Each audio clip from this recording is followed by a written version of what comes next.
Hello everyone welcome to the my new mini blog. आज मु आपन को मोर मु कौन कौन खाऊची ताहा मु आपन को देखेबी। तो चलो आज मु फर्स्ट माइंड फ्रेश हबा पई पी देथिली टिके चाहा पी साला पर मु ब्रेकफास्ट कर देथिली चाउमिन।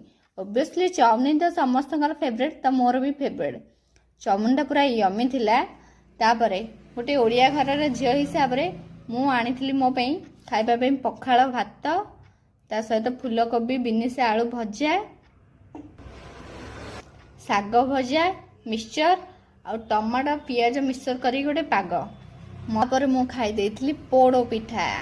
जेहेतु आम घरे पोड़ा होता पोड़ पिठा तो मु खाई देथिली पोड़ पिठा।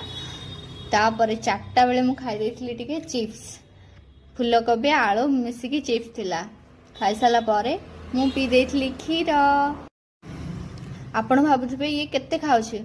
ऑब्वियसली आज मोर दिनटी जाकर खाइबा थिला। ओके एतिकी मो ब्लॉग टी वाइंड अप कर